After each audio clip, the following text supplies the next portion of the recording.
Today on Inquirer, senators hold Police Master Sergeant Rodolfo Mayo and his superior in contempt over the alleged 6.7 billion shabu drug haul cover-up.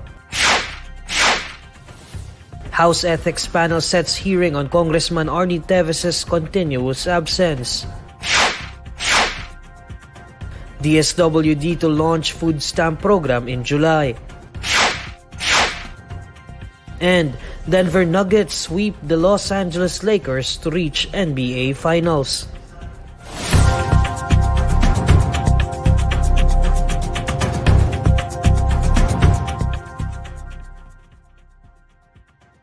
Good evening.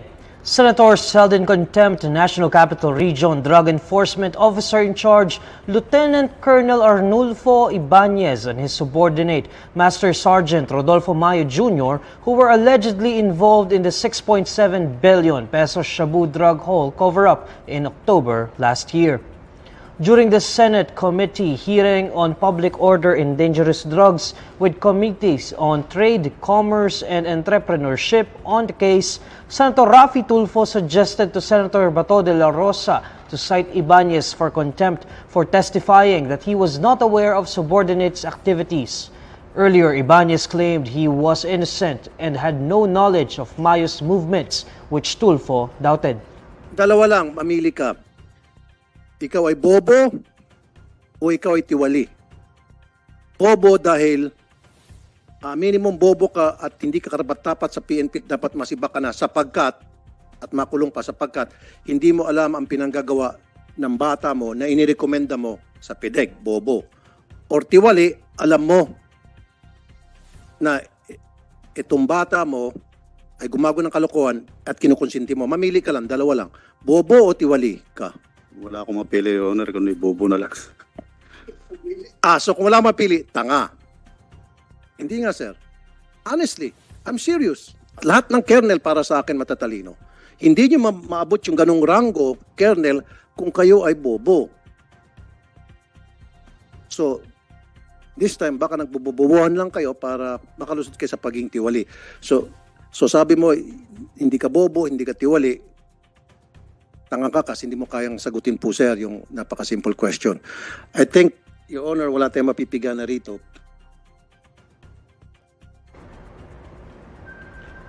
Tulfo emphasized that law enforcement officials can also be arrested for drug-related crimes, which De La Rosa concurred.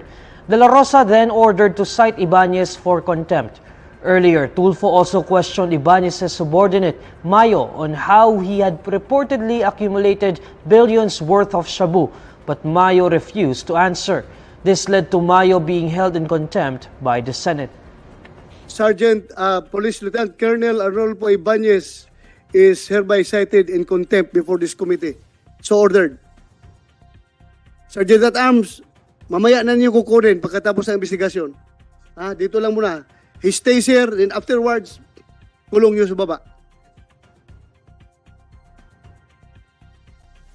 The House Committee on Ethics and Privileges has set a hearing on the continuous absence of Negros Oriental 3rd District Representative Arnie Teves.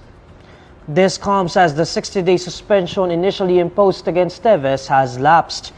House Ethics Panel Chair Representative Filemon Espares says the hearing will be on Monday next week. After the committee meeting on Monday, Espares says the panel would submit its recommendations to the plenary so that lawmakers can decide what their next action will be.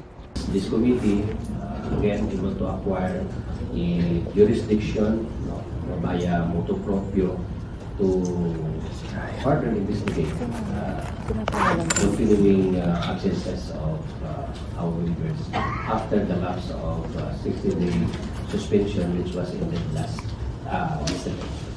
So again, we will be continuing our committee process dito. So we have scheduled again another committee hearing on the 29th of this month, May, in order to hear and process case being improved with this committee. Meanwhile, Espares disputes claims that the House Ethics Panel is being pressured to resolve issues concerning Teves. He clarifies that the committee only wants to submit the report on Teves' unauthorized absence before Congress goes on a break on June 3.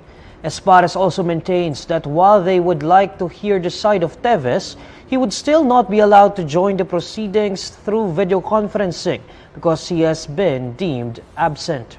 Pressure siguro dito is just because dapat may habol din yung committee reports. Yet for the plenary or the Ministry House act on our report before we have a long break. So yun na, no? But then with regards sa mga other pressures, I don't think so na. After almost 31 hours, the fire which gutted Manila Central Post Office was extinguished on Tuesday morning. According to the Bureau of Fire Protection's report, the fire was only declared fully extinguished around 6:33 a.m. on Tuesday. A total of 18 individuals were hurt from the incident. Of the said injuries, 16 are firefighters, while the 2 were identified to be fire volunteers and a civilian. No fatalities were reported.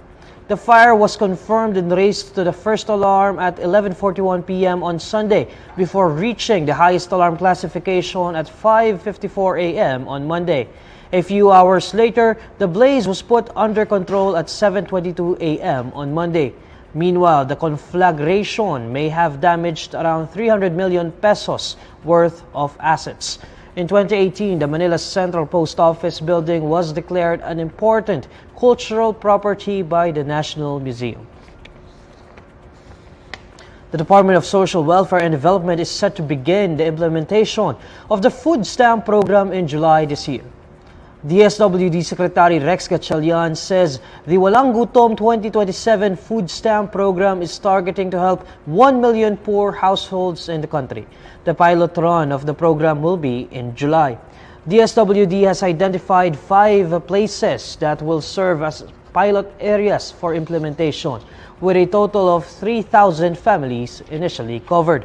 Gatchalian says families would be given benefit cards or tap cards loaded with food credits amounting to 3,000 pesos. The Walang Gutom 2027 aims to provide electronic benefit transfers that will be loaded with food credits amounting to 3,000 pesos to purchase a select list of food commodities from DSWD accredited local retailers. We will supplement the family's intake so that they mawala yung feeling of hunger, thereby makahanap siya ng trabaho, and thereby they become part of the workforce of the country.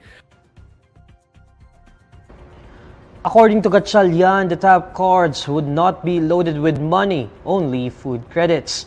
With the tap cards, beneficiaries can choose from a selection of items from different food groups. Beneficiaries are families whose income does not go beyond 8,000 pesos a month. Gatchalian hopes the regular implementation of the food stamps will be in place in the first quarter of 2024. We use food as currency, meaning the digital cards kasi that will be given to them. Let me just point out that this is also in tune with the President's drive na digitalization. Baka iniisip natin these are like your manual food stamps na mano-mano. No more. We're working with the WFP on a digital platform wherein they get tap cards. Now, the tap cards will not be loaded with money, but they will be loaded with food equivalent. ABS-CBN announces it would cease operations of TeleRadyo, one of its news channels, by June 30. In a statement, the media company says TeleRadyo has been incurring financial losses since 2020. ABS-CBN says they were left with no choice but to cease operations of TeleRadyo to prevent further business losses. In the same statement, the media company announces it will enter a joint venture with Prime Media Holdings Inc. to produce programs supplied to broadcasters and third-party platforms. It adds that the venture will be able to provide opportunities for their former personnel. On May 5, 2020, the National Telecommunications Commission issued a cease and desist order against ABS-CBN, directing the network to stop operating its television and radio broadcasting stations nationwide, absent a valid congressional franchise required by law. The Denver Nuggets completed a 4-0 Western Conference Championship sweep over the Los Angeles Lakers on Monday to reach the NBA Finals for the first time in franchise history. The Nuggets overturned a 15-point halftime deficit to send LeBron James and the Lakers crashing out of the postseason with a 113-111 victory. Two-time NBA Most Valuable Player Nikola Jokic finished with 30 points. LeBron finished with 40 points, 10 rebounds, and 9 assists for the Lakers in a heroic attempt to keep the series alive. Denver, who has never won the NBA championship, will face either the Miami Heat or Boston Celtics in the finals.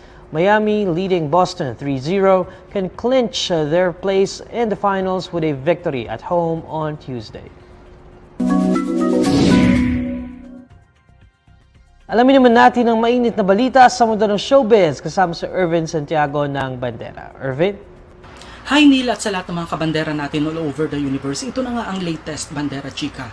Walang kaarte-arte at walang alinlangang tinanggap ng award-winning actor na si Christian Bables ang alok ng ABS-CBN na gumanap siya bilang isang drag queen. Yan ay para sa digital series ng I1 TFC na Drug You and Me kung saan makakasama niya sina Andrea Brillantes, Ay Sigera, Romnick Sarmenta, Khaled Karen Davila at John Santos. Ayon kay Christian, matagal na siyang gumaganap na Becky sa mga teleserye at pelikula kaya hindi na issue para sa kanya ang mag-portray ng drag queen. Deadman na rin daw siya sa mga kumukwestiyon sa kanyang pagkalalaki o kasarian dahil nga sa patuloy niyang pagganap na bading on-screen. Matagal na raw niyang natanggap na marami pa ring magkokomento about his gender kahit na ipagtanggol pa niya ang sarili sa mga ito. Basta ang mahalaga raw kay Christian, secured siya sa kanyang pagkalalaki at wala siyang dapat i-explain sa publiko. Ipinagdiinan din niya na napakagandang proyekto ang Drug You and Me para palampasin niya. Kung walang tatanggap ng mga ganito, sino? Kung iilan lang kaming, I must say, na merong tapang at ayun, doon ko na natatapusin yun. Iilan lang kaming merong tapang mag-accept ng ganitong mga klaseng characters. Kasi yung iba natatakot ma-typecast, iba natatakot matag as ganito, as ganyan. Ako kasi, for as long as the character that is being offered to me is a living, breathing character, a character full of heart and life, gagampanan ko yan. Kahit nga sabi ko sa mga interviews, kahit tutubi pa yan, gagampanan ko. Basta something na relevant at makakapagbigay ng boses doon sa mga voiceless. At yan ang Bandera Chika natin today. Thanks, Neil. Maraming salamat, Irvin. And these are the stories you need to know today. I'm Neil Mercado. Follow INQUIRER.net on Facebook, Twitter, YouTube, TikTok, Instagram, and Reddit. For more stories, visit INQUIRER.net. Good evening.